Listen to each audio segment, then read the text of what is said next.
काल मी दादांकडे ऑफिसला गेलो होतो। माझी इच्छा होती दादांनी यावं, कारण की आधी या गावचे नगरसेवक हे दादा होते। म्हणून दादांना मी म्हटलं की माझं एक मान राखून तुम्ही या आणि माझं त्या कार्याचं उद्घाटन करा, की जेणेकरून तुमचा अनुभव मला भेटेल। कारण की ते कोणत्याही पक्षाचा मतभेद नसून इथे एक मैत्रीचा नाता आणि घराचे संबंध हे ह्या नात्याने त्यांना मी आज इथे बोलवलेलं आहे। कोणताही इथे पक्षाचा काही संबंध नाही आहे। आपण फक्त एक भाऊ, एक माझ्या मोठ्या माऊलीचं मी उद्घाटनाला बोलवलं आहे। बाकी प्रतिक्रिया लोक काही बोलतील, पण मला अनुभव खूप महत्त्वाचा आहे। त्यासाठी मी प्रत्येक पक्षाचा कोणताही अधिकारी न बघता माझ्या प्रत्येकाला मी ऑफिसला वेलकम करतो, कारण की सर्व माझे मोठे भाऊ आहेत। कारण की मी एक नौका आहे या क्षेत्रामध्ये आणि जी मला समाजसेवा करायची, ती समाजसेवा कोणत्या कार्याने करायची, कशी करायची, त्याचा अनुभव मी यांच्याकडनं घेणार आहे। धन्यवाद। नाही, आमचे पक्षाचे सर्व अधिकारी येऊन गेलेले आहेत सकाळी। कारण की अजून एक आमचे जे स्वप्नाली केने नगरसेवक आहेत त्यांचं संध्याकाळी उद्घाटन आहे, त्यामुळे मी दुपारचा कार्यक्रम केला। त्यामुळे दादांना बोललो, दादा तुम्ही संध्याकाळी या, कारण की सर्व कार्य येऊन गेलेले आहेत। असा कोणता इथं पक्षाचा नाही आहे, ते आमचे पक्ष पण गेले आणि आमचे जे गटनेते आहेत ते आज काही कामानिमित्त पुण्याला गेलेले आहेत, त्यामुळे ते येऊ शकले नाही।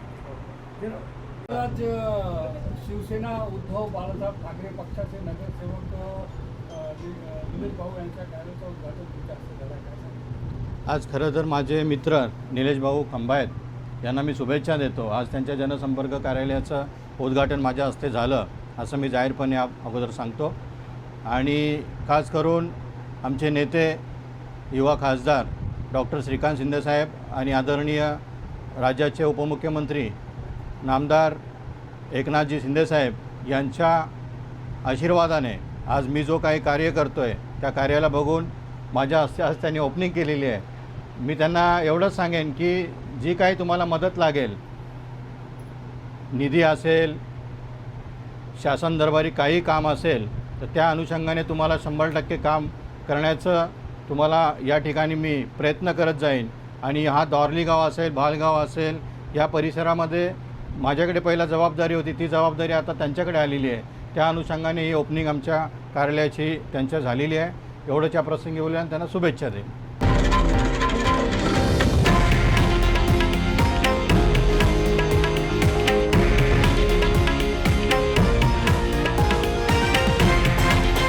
हे आहे देशातील नंबर 1 न्यूज नेटवर्क आणि आपण पाहत आहात TV9 मराठी, एकमेव।